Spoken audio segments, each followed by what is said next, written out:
it with both of you.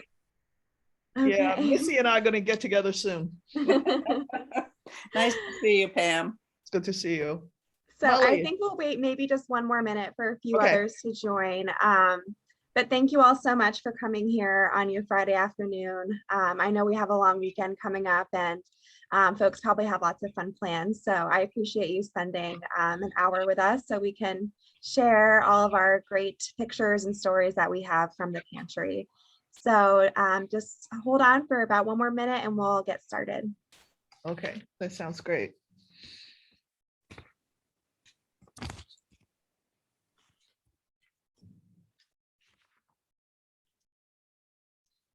Oh my goodness, look at all these wonderful folks. Yeah, well, you can say, actually, I should go on the view gallery. Okay. I Ah, see there we the go. Edwardses. I see Missy.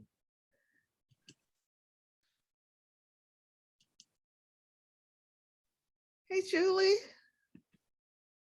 Shout out to Grant Hamilton from the Foundation Board. I see you're on. Yeah. Hi, everyone. How are you? So good to Doing have you. terrific. This is great. Look at all these wonderful folks.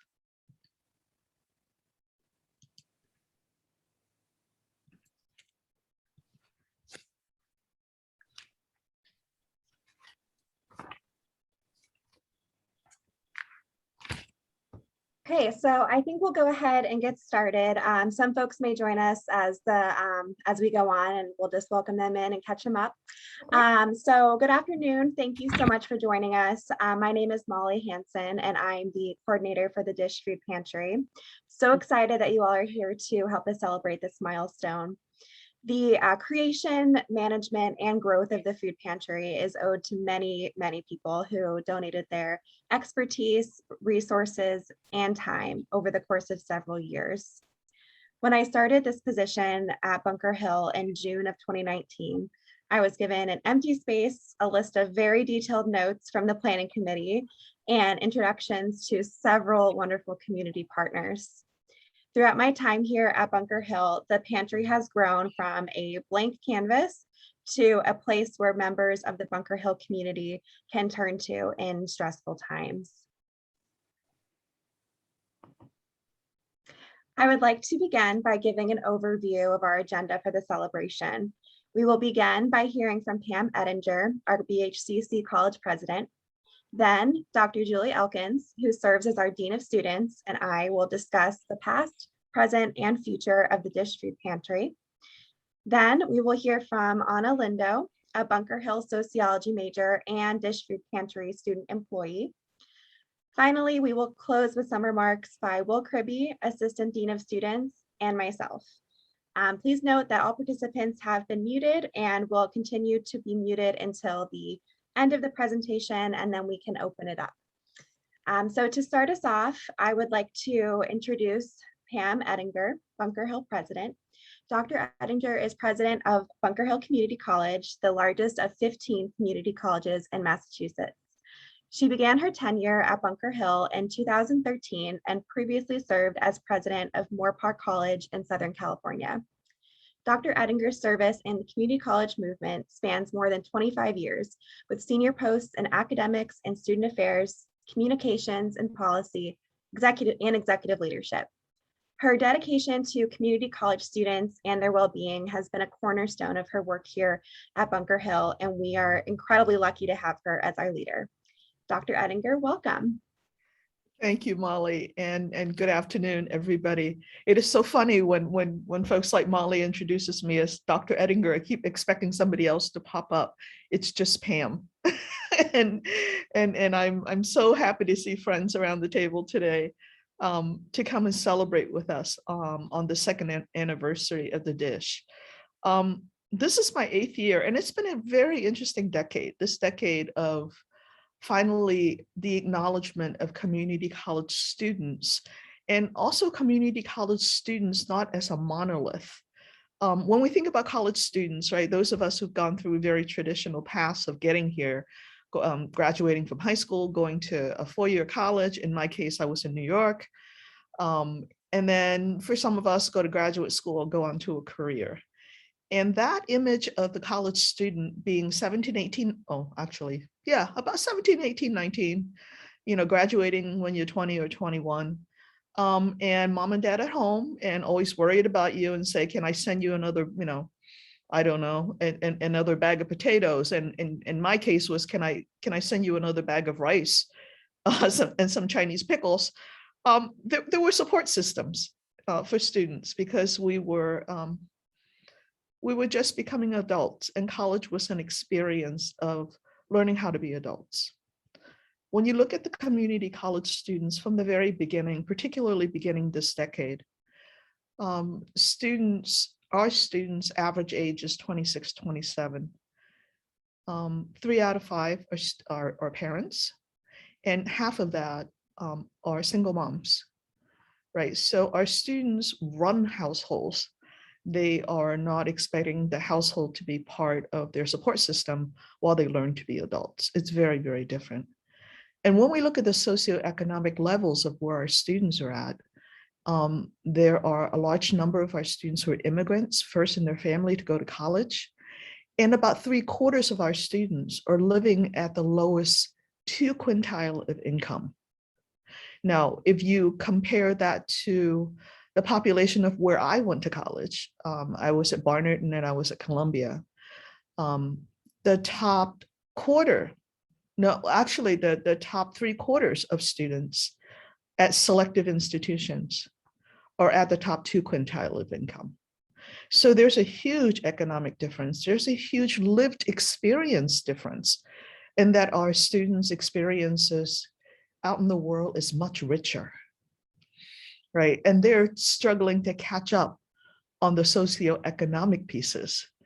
And therefore hunger was never a thing at college conversations prior to this decade, because we just don't assume it. But we know now that about over 50% of our students at community colleges across the country, all 12,000 community colleges and tribal colleges, over 50% are food insecure, which means over the last 30 days, they are either not getting enough to eat, not eating the right kind of food, skipping meals, making choices between whether they're going to have this meal or have the child have this meal, or doing things like paying for books, paying for the train, paying for things that we don't think about. Most of us go to the grocery store, we go through our grocery list. And the decision is usually, should I pick up that thing of ice cream because I need to lose weight this month?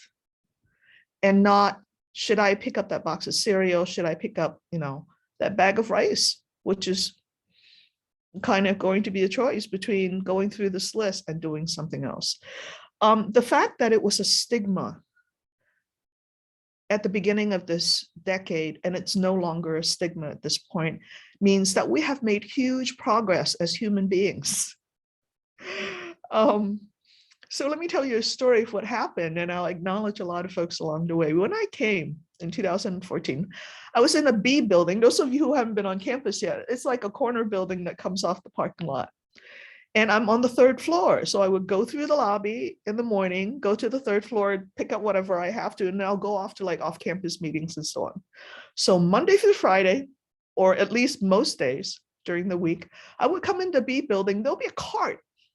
It'll be full of bread in bags, sliced bread, French bread, different kinds of breads and bagels. And I'm looking at it going, oh, it must be the stock and tray of the cafeteria. They're loading not through the loading dock, they're loading through the building. That's really weird. And then I would go away, and then I would come back down at around 10 o'clock, and then the load of bread will be gone. After a couple of weeks, I said to somebody, why are we not using the loading dock? And somebody said to me, that load of bread is going to Single Stop. Single Stop is our emergency office run by one of the inspirations of our food pantry, Kathleen O'Neill. And she partners with then the now retired Wick Sloan, who is an English teacher as well as an advisor for us, a transfer advisor for us. The two of them were the champions and the inspirations of what I call our ancestors in the hunger movement. The two of them would tell me after I asked this question and found out where the bread was going, that students would come by Kathleen's office and she would have peanut butter in her filing drawer. And they would make peanut butter sandwiches for them and sometimes for their kids so that they would have something to eat every morning. They have built a whole community of students of need. And through those conversations, through those peanut butter jelly sandwiches, they would direct them to other resources that they would need. Now, we know later that it was lucky that the food inspector or the building inspector didn't come and get us because that was not, that was not the way to carry on. But those were the early days when we didn't have infrastructure. We didn't have all of this. And what happened after I learned about that, I also learned about what our last president, Mary Fifield, used to do. She used to order a ton of food for college meetings. And I didn't know why. And folks were still doing it when I came. I'm like, what are you doing with my food budget?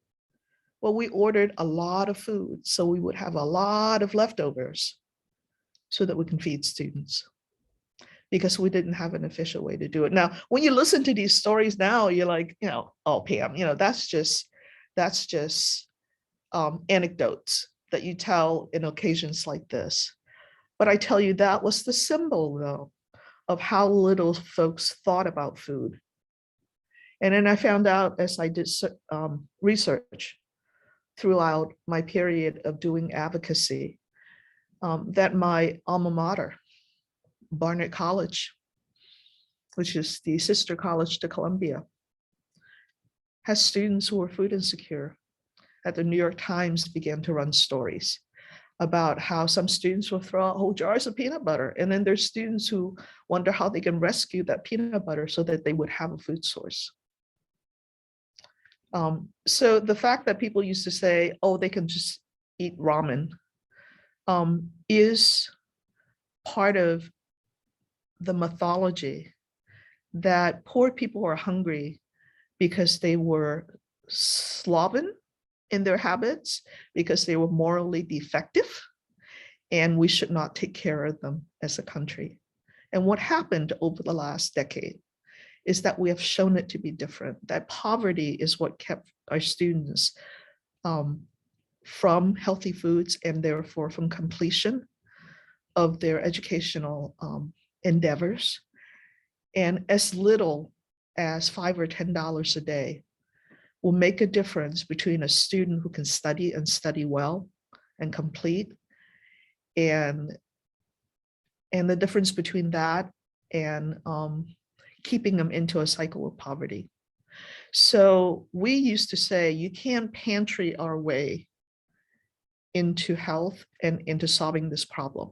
So while we're building this pantry, which Molly is keeping up and expanding so well, we were also doing policy work. The policy pieces that you're hearing from Senator Warren, from Senator Markey, and from all of our representatives locally in the State House is an outgrowth of all of the pantry movement that we have now across the country. Every single public institutions of higher education in the state, in the Commonwealth of Massachusetts, now has a pantry. And we have our ancestors to thank. We have our foundation members to thank. We have folks like Stop and Shop to thank. And also the nonprofits, the Greater Boston Food Bank, who stocks for us, Snap Chefs, who does all of this wonderful transportation pieces for us, Food Source, Food Link. I mean, all the folks who are here that Molly will go through and thank later on. And our planning teams, 2 or 3 different planning teams, our Student Government Association. It is not trite in this place to say it took a village. And I can tell you the village is not always peaceful, because everybody had a different good idea about how the pantry will run. And therefore, when Molly got that list of things to do when she first came, it was like a 9-ring circus. And it is to Molly's credit that she is able to tame all of us and got all of us in line in order to benefit the students. So with that very long introduction and way too many stories, I will hand this back over to Molly and hope that you have a chance to come and visit. It is really a miracle that we got this pulled off. And Molly and her support system deserves all the credit. Molly? Thank you so much, Pam, for speaking with us and for really shedding light on the reality of hunger, especially in the community college system. The next part of our program is to go over the past, present, and future of the Dish Food Pantry. And for this piece of the program, I'm going to introduce Dr. Julie Elkins. What a wonderful introduction, and thank you, Pam. I really appreciate just how you grounded us in all of the work. Pam actually met with me in New York at a trustees retreat, and she goes, "We need to have a food pantry." And I said, "I'll do it. Can we make it the best one?" And she said, "Absolutely, we want the best one." And I said, "Great." And so part of what we did, and I worked with Will Kribbe, Assistant Dean Will Kribbe and I visited 15 different food pantries and trying to figure out everything we possibly could about what was working for other people and what wasn't. And we had a wonderful committee of students, faculty, staff. We had great consultants and Stop and Shop giving us ideas, but we were still kind of hitting a wall. We really wanted to make sure students had choice. We wanted to make sure education was involved, that students would be able to plan and be thoughtful and to gain the skills. So we wanted more than just a resource that students needed in order to be successful at the college. We had a bigger mission in being able to look at that.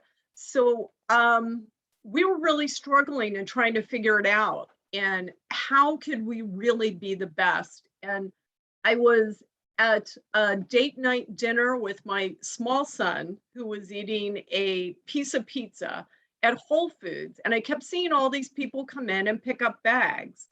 So I'm an ethnographer at heart. So I started talking with the people who were coming in and saying, "Oh gosh, how did you decide to shop like this? Why does this work for you?" And they started telling me things like, I can be planful, I can see what's in stock, I can be able to figure out how this fits into my week.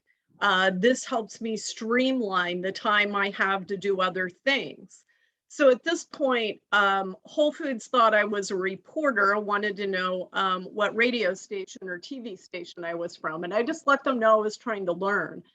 I took all these pictures on my cell phone and I came into the committee the next day and I said, "We need to do this.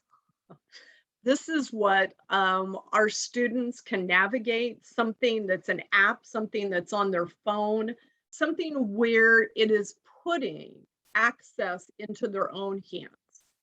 And to be able to do that in a way that supports their education, their dignity, and their resources." And we struggled to find where that would be. The UK is doing it great, but we weren't quite there in the United States. And it wasn't until Molly came in that she was able to find us, the vendor, to be able to do that and to put that together. One thing I want to talk about is the piece that came before. Pam has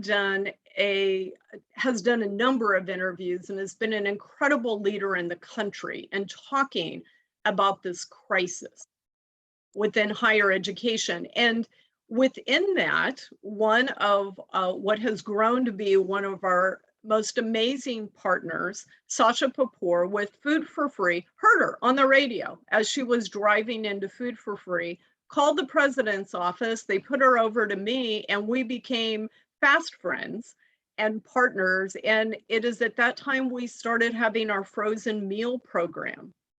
And as we were doing that, where we were able to stock these amazing frozen meals for our students, and we started out with one single donation of a freezer, we were able to really kind of grasp, I think, the gravity of all the pockets of students who were undernourished and had been for so much of their life, and how important this access was.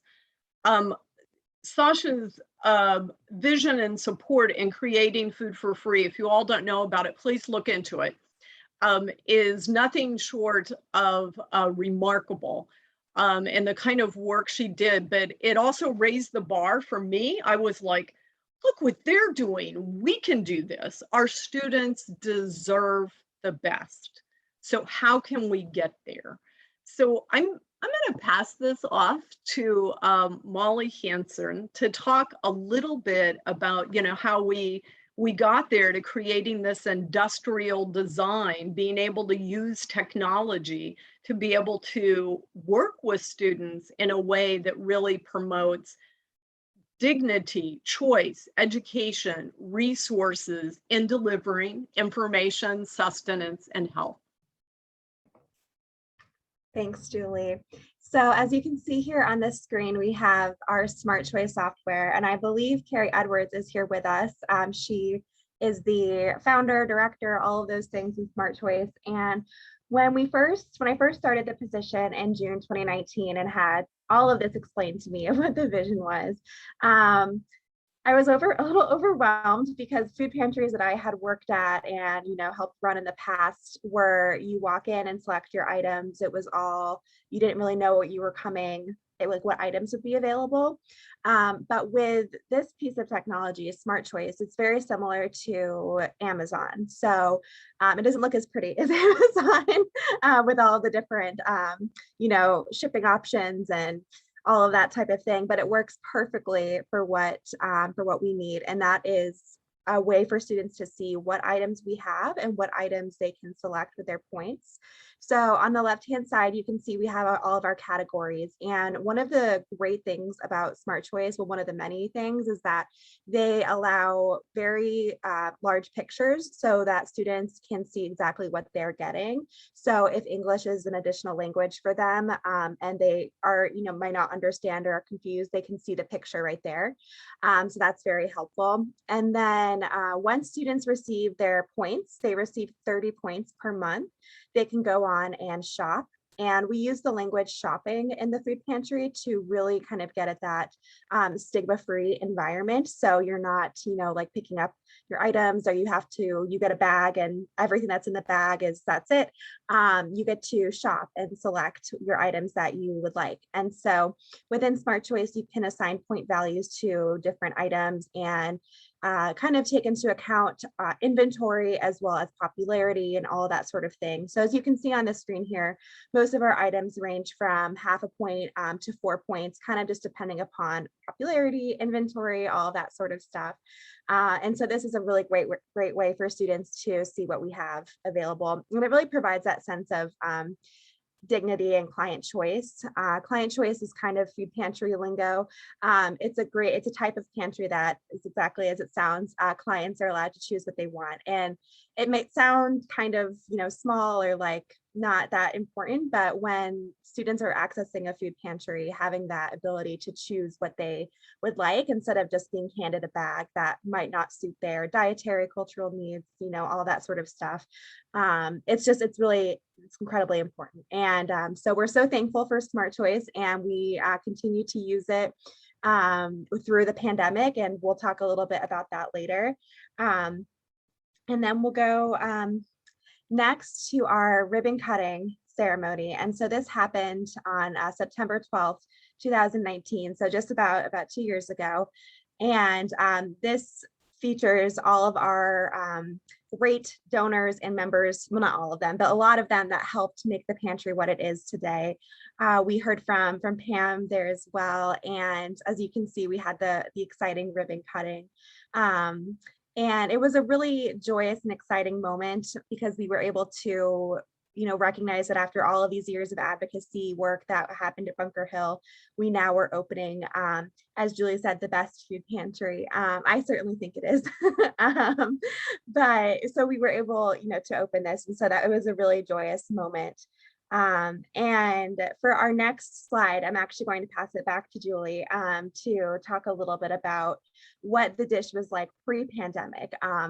And for those of you who don't know, we were really only open for about 5 months normally before the pandemic shut us down. So we've been operating in a pandemic longer than we were open normally. So it's when people ask like how our numbers have compared, post-pandemic or pre-pandemic and things like that, it's really hard to say because we were only open for that short of a time. But when we were open in fall 2019, we had a lot of really great things happen.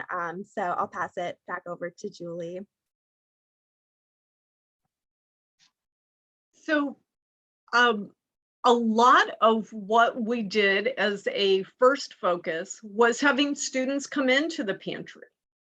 And one of the things that was so exciting for me that had been a barrier is that some students were hesitant, especially men, to ask for assistance and felt like perhaps they should let someone else have access or to, they should really just kind of be able to deal with this. And we started seeing not only students come in one at a time, but in groups. And I remember when I saw 6 men from the soccer team come in together, and the 6 of them had figured out their points. And one got a gallon of milk, which they were sharing back and forth with each other. Another had figured out their protein. They were doing it together, and they were like, come on, you need to come in to be able to do this. If you look, actually, we drew this design in the committee about these shelves, and these shelves that you're looking at right now are individual orders. Stop and Shop donated the red baskets. We wanted everything to look like a store. We wanted it to have that industrial feel. You were coming in and getting your kind of pea pod or your Amazon-like experience. And we didn't want to just have students' names up there. So if students wanted to, they could just come in, show their number, get it, and go. But here's what we found out. Something we did very strategically at the beginning is we felt that another way to support the education and outreach, it was critical to have students working there, and not just food pantry staff, but educators, students who could connect with other students, students who, when they graduated from the position, would be able to show on their own resume the contributions they made. So the specific recruitment that happened and hiring the students to be able to talk in the classrooms, to be able to work with social media. We fortunately had one student who used to work with Amazon fulfilling things, and there's some different insider tips that he gave us, like, oh, we can figure this out like this. This will really expedite things. So having the student staff there, we wanted to make sure that when students came in, that there wouldn't be like, oh, I might run into my faculty member who's volunteering there. These are some of the things we heard in our listening tour of the 15 different food pantries. So, being able to come in and we had grab and go options, such as granola bars that had been generously donated by the Boston to the Bay ride. We had, of course, the meals that came from Food for Free, that were the frozen meals that were there. And then there were other donations that came in with the fresh fruit, being able to work with all these different pieces so students could grab and go and also place their orders. So it was a busy place. And, you know, no small feat was the building of the actual pantry. And I can't thank Marilyn and all the different support that we had throughout the larger Bunker Hill community and making this happen. I remember the first time that the health inspector came through. And so all of us, you know, we had our serve safe and everything up on the wall. And she came in and she said, I am so impressed with the way this is set up that folks can come in. She said, I've never seen anything like it. So not only did, you know, we get our blue ribbon and all the codes, but, you know, she sees a lot. And being able to talk about how accessible it was. She didn't want to just check the boxes. She stayed with Molly wanting to know more about how the orders were filled and how they came in and how students were able to retrieve them. And of course, what we didn't know at the time is how critical the bags that we had. And I remember being in one of our planning meetings and one of the executives from Stop and Shop said, your number one issue is going to be bagging. And we hadn't even thought about that. We thought, oh, people put it in their backpacks or this will be able to work. And he said, this is what you need to think about. And those bags became one of the most essential tools as we made the transition. Through Pam's leadership and support and Molly's grit and determination, and also that of Assistant Dean Will Kribbe, at times when the college was not able to be open on the ground, the dish was. Pam said, out of everything else, this is a priority. Now more than ever, we need to make sure that our students can have the food and essential pieces they need. And food is only part of the story.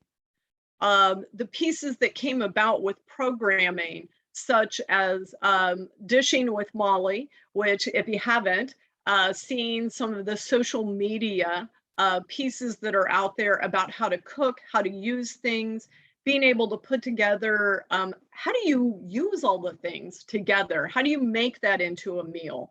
And then also having pre-packaged how you can put something together as a meal around all kinds of different cultures and different ingredients were critical. Our birthday, that when it's a student's birthday, they can get a birthday kit. So really being able to bring through the joy that can come about with this connection. So the piece, I'm not sure if Molly will talk about or not, is how many students have stayed at the college because they've had this essential tool. And it's also about hair products, shaving cream, diapers, gluten-free options, kosher options, period products, being able to feel that you can take care of your whole self in order to be able to concentrate on your studies and be successful. So this was really a hopping place before the pandemic.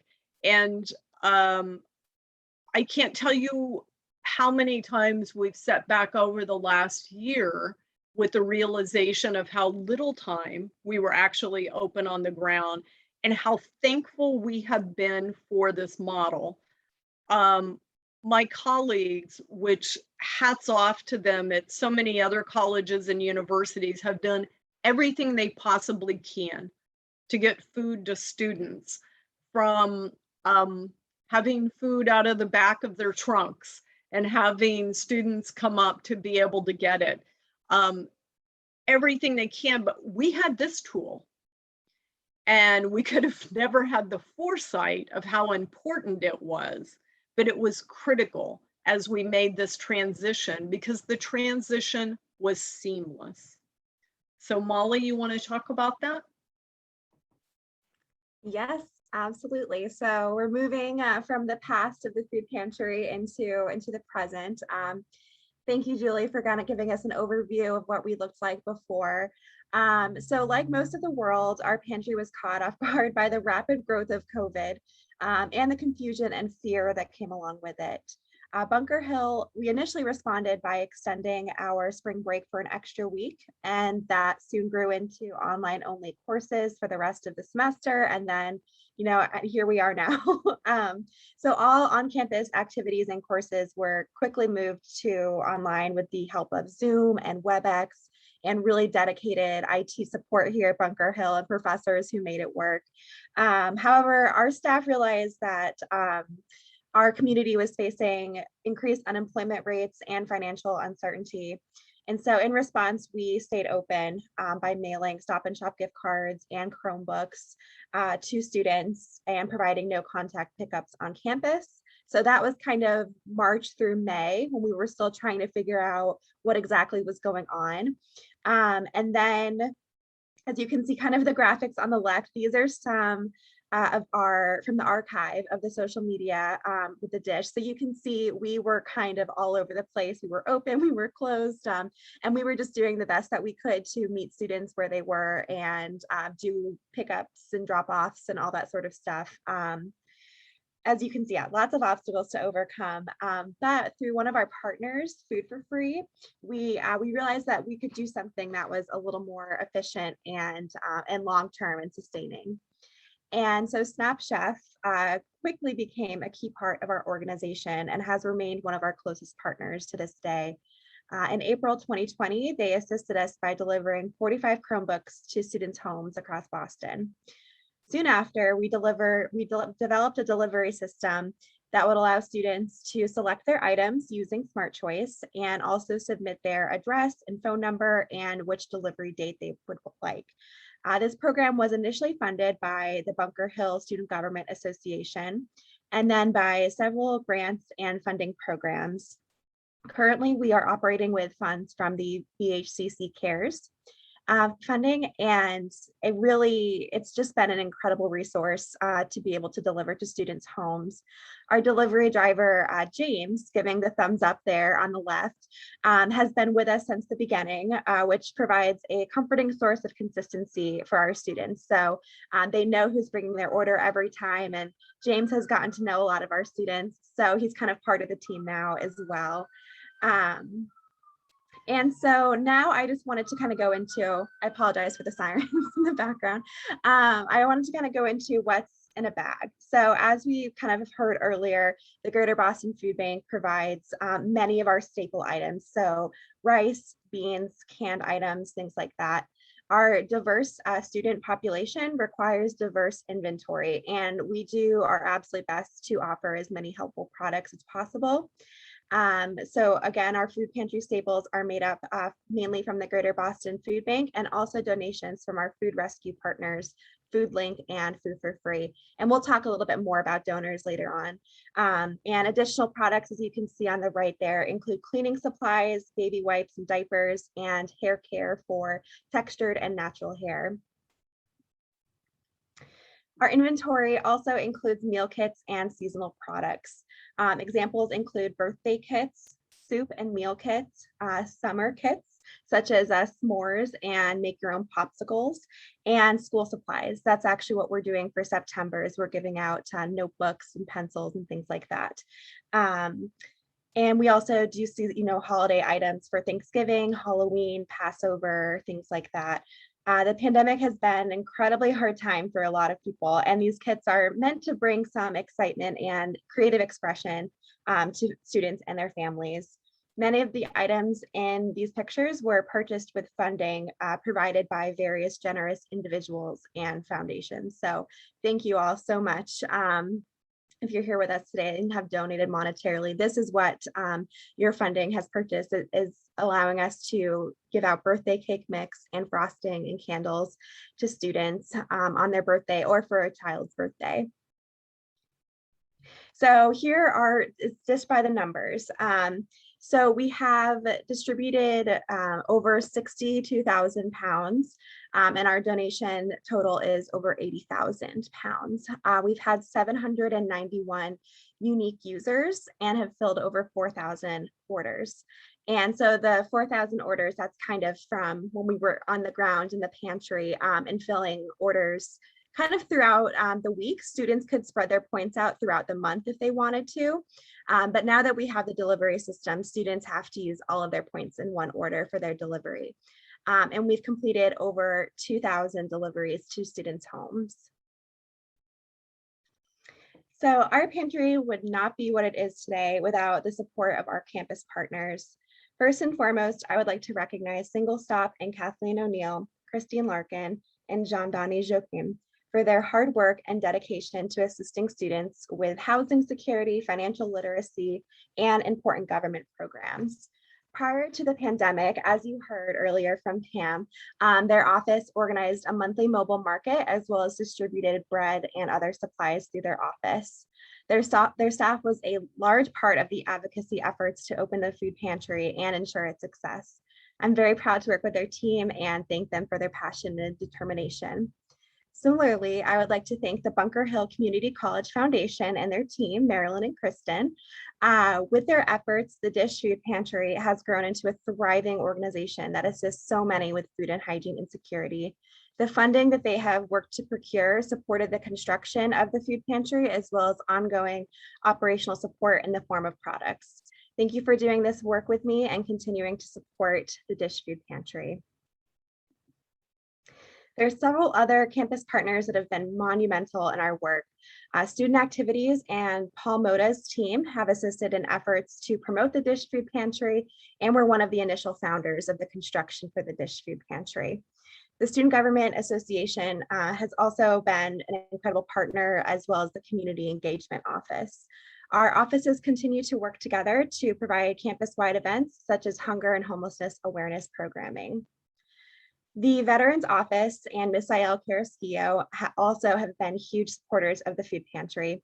Just last Friday, Ms. Ayel came to the pantry to help us unload and organize our 2,500-pound order from the Greater Boston Food Bank in New England humidity. So thank you, Ms. Ayel.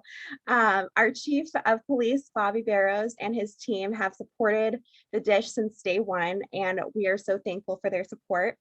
Not many people would stand in 9-degree weather and help unload a shipment of toothbrushes and toothpaste, but their offices sure did back in February 2021. So thank you all. And just to kind of give you a brief look into the future of the Dish Food Pantry. This is the photo of us social distancing before it was cool with our cool stickers and masks, of course. And the deliveries will continue. We will continue to stay open and be providing food to students through deliveries and on-campus pickups. We're also doing a semester series with the topic Hunger and Homelessness Awareness. So every month has a different topic to kind of delve a little deeper into the issues and ways that we can work to reduce hunger and homelessness in our society. And we also have monthly meal kits and activities that will continue. So as you saw earlier, we had the birthday kits, the s'mores kits and things like that. I plan to kind of continue those on and really just try and bring some joy into our students' lives and into their food pantry order. So next, I would like to introduce one of our student speakers. So Anna Lindo.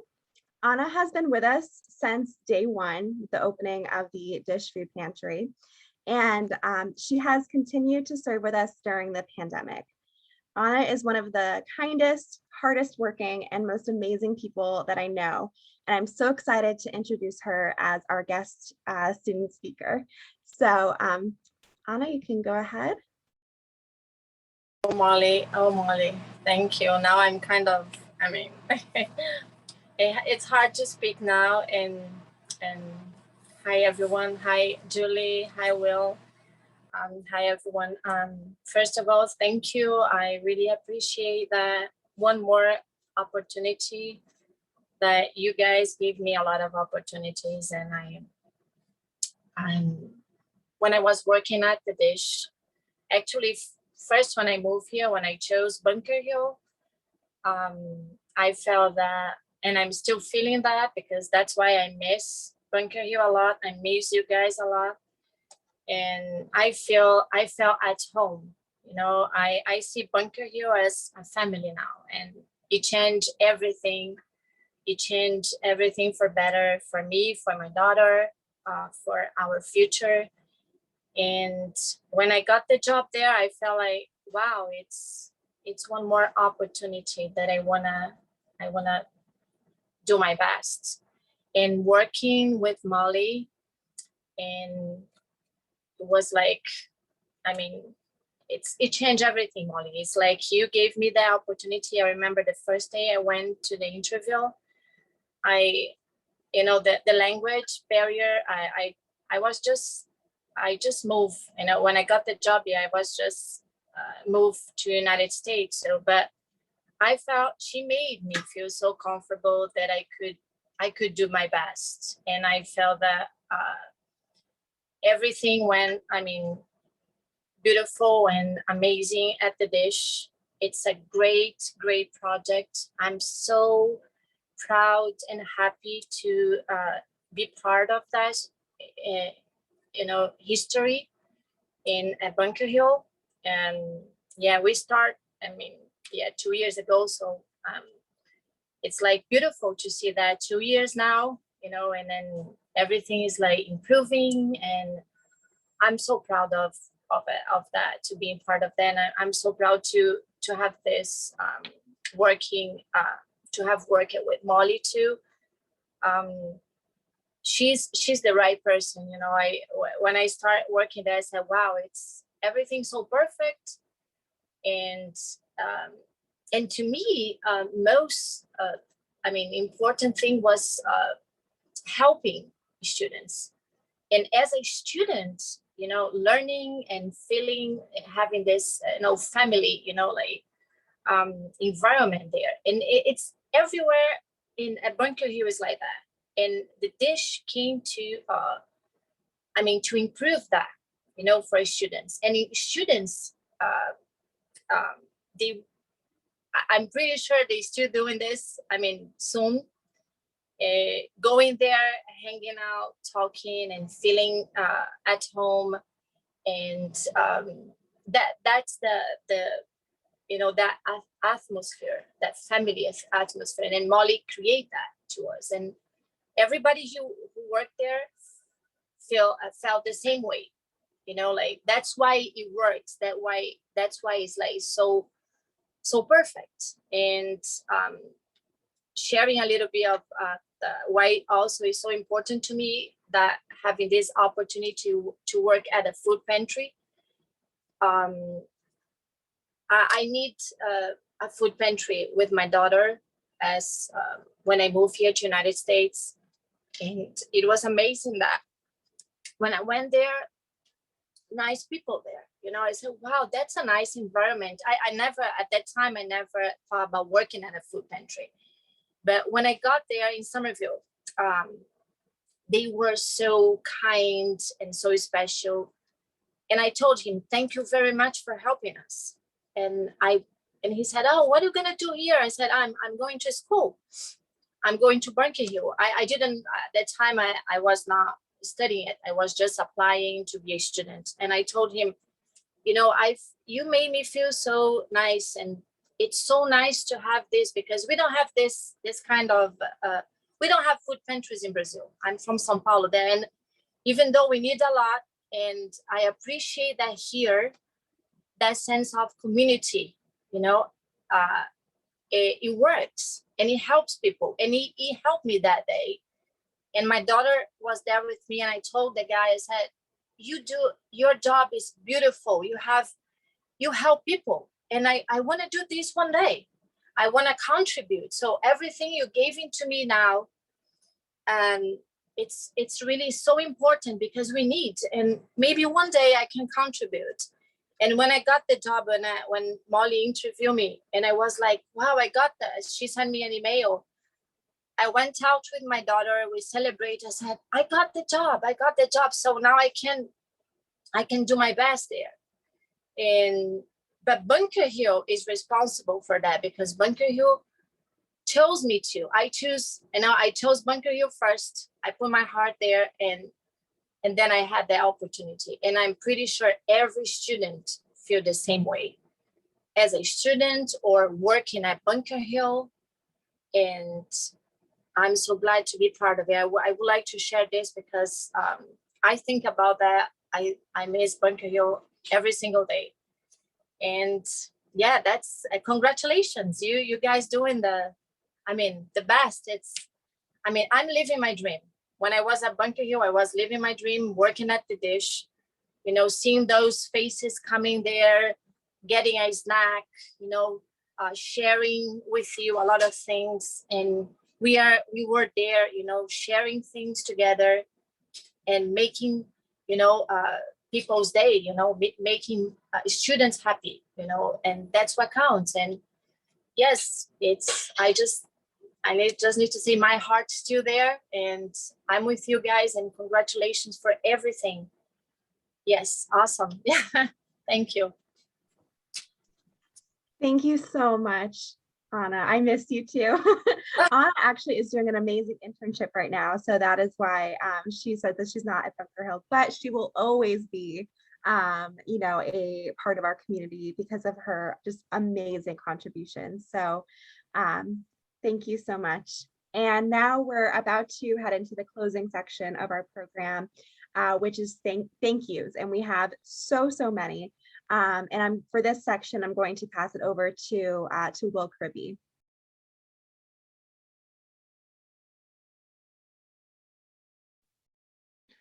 Ooh, okay, I almost forgot to unmute myself. But just to get us started, again, a thank you to Anna. She clearly was a hidden treasure that we found very early as she started. And not only did she make a difference to the dish, she was tapped to do a lot of other things. And so anyone who's seen the virtual tour of campus, Anna is the voice. And so she's been tapped in so many ways because she has brought so much to our community, and we were so very fortunate to have her in the dish. And I'm wearing my apron with pride right now because we've worked side by side together in the pantry wearing that apron. But Anna, you're amazing, and we miss you. And I hope that come January, you will be back with us. But know that you're always part of our team, and you'll be greatly missed. But thank you so much. But with that, we have a lot of people to thank, and I know that we're running long on time, and fortunately we've mentioned many of them as we've been going through this presentation.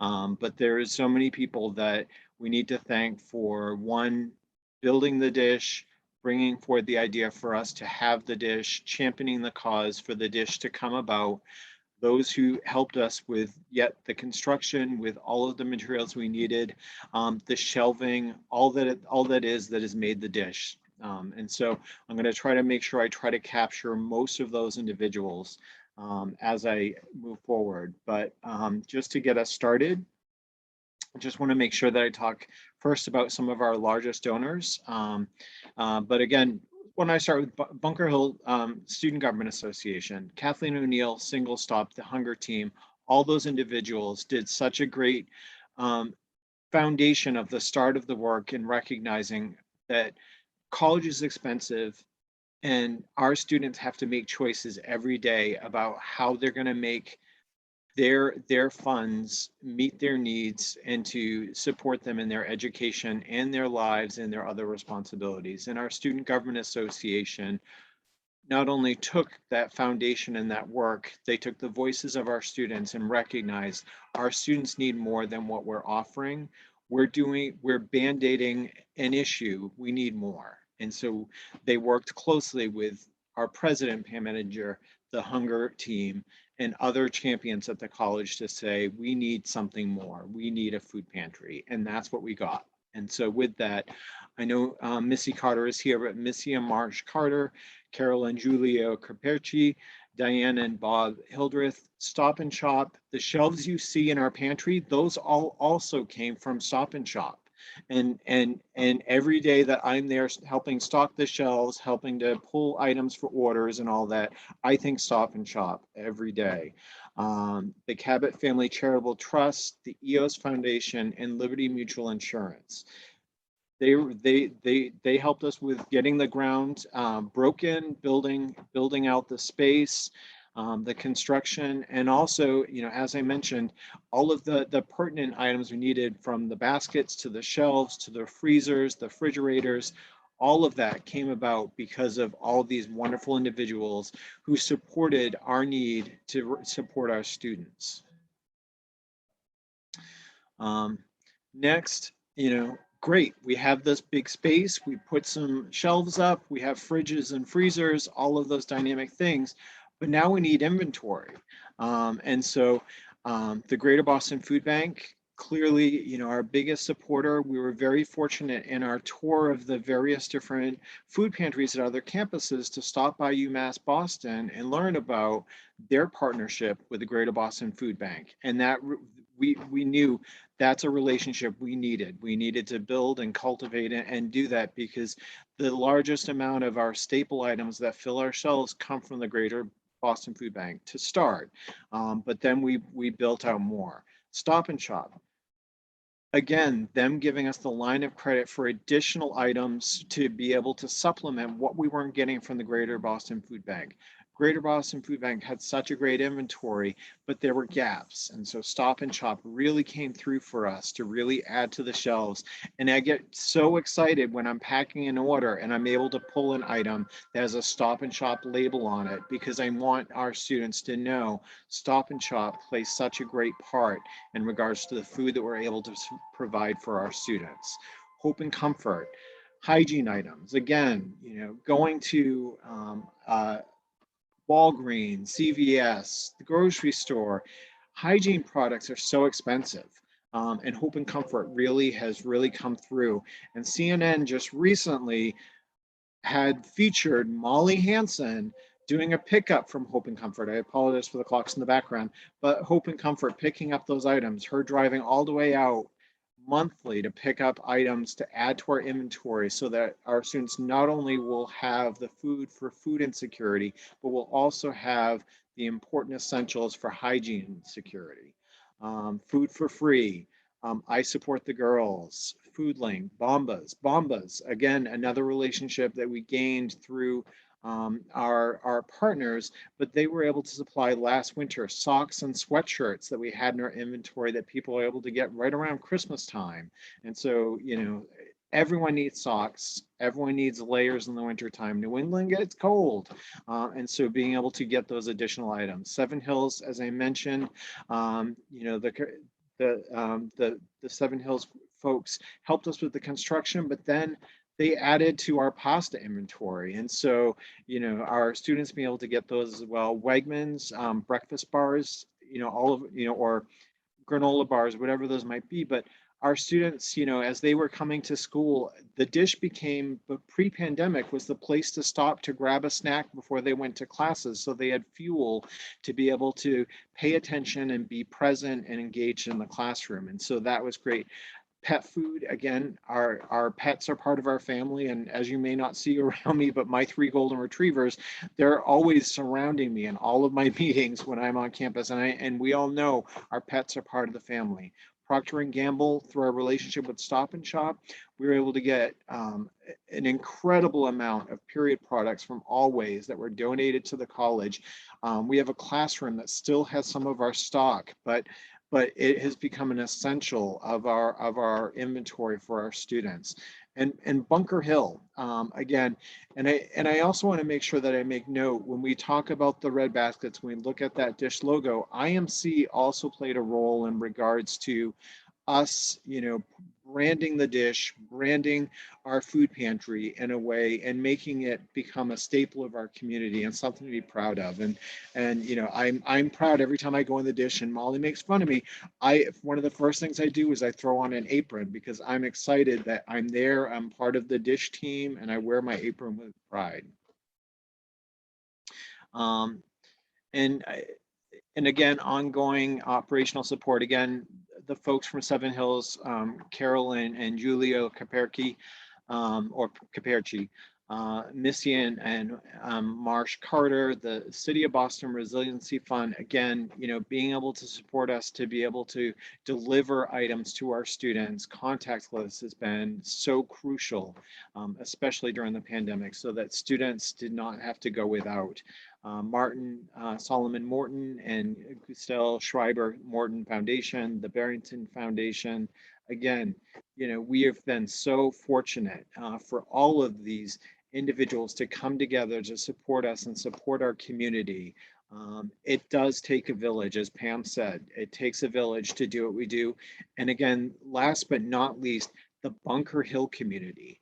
The folks at Bunker Hill who have come through, who have looked at the wish list that Molly posts from our website for Amazon and contribute items, drop off money, who've done so much.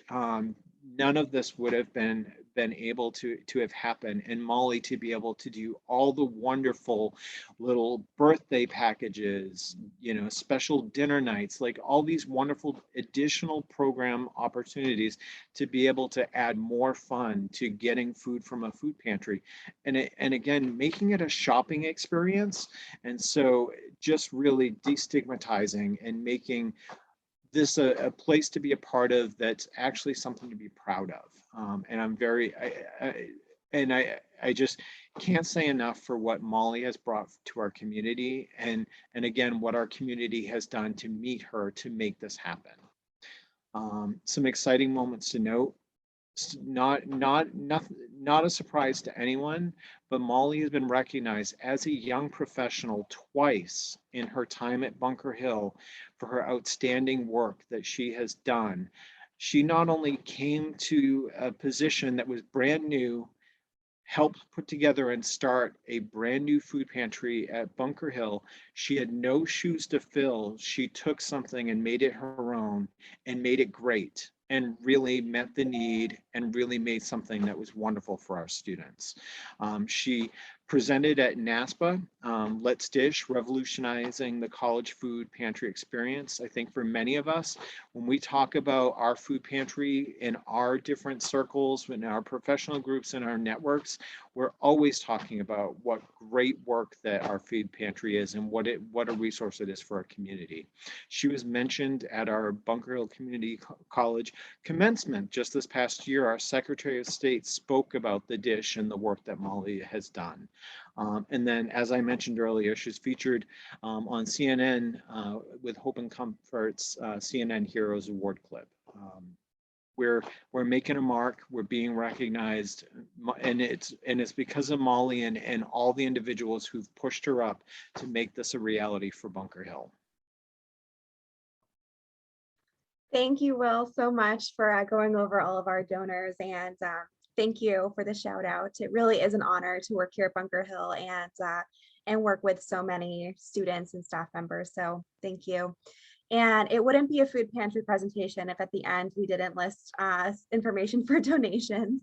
And so I did want to briefly share this. We do have an Amazon wish list, and I can put it in the chat, or if maybe Will or Julie, if you wouldn't mind putting it in the chat. Every day I look through our inventory and kind of think about what we're running low on, what holidays events are coming up that we might need products for, and I update that list. And so everything that you see on there is stuff that is very popular in the pantry. So diapers and laundry detergent, paper towels, baby food, all that sort of stuff. And so you can send directly to the food pantry through that list. And on our website, there's also an option to donate monetarily as well, if that's something that you prefer. So that brings us to the end of our presentation. Thank you all so much for joining us. I'm so excited that we've made it 2 years and continue to serve students and our community. So yep, and I also just wanted to put our contact information. We are on social media, so if you have Facebook, Twitter, or Instagram, I'd love if you could give us a follow. And yes, thank you so much, and I hope you all have a great long weekend.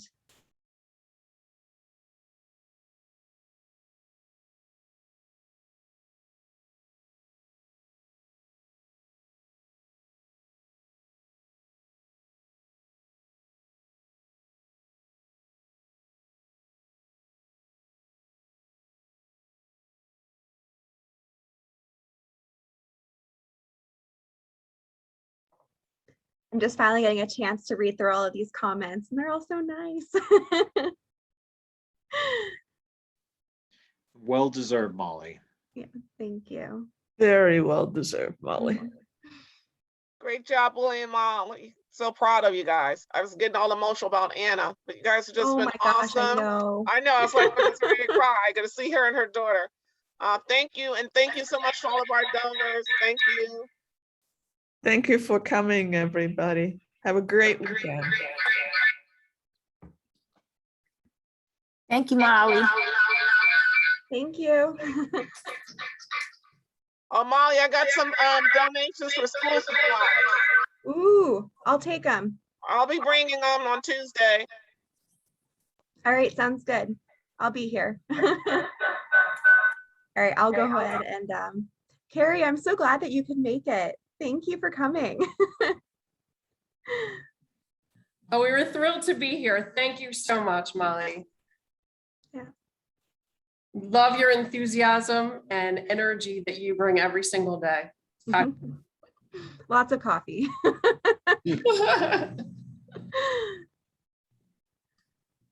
All right. Thank you also, Will. I'm trying to get off. I'm still on my phone in my car. I'm just getting to my house.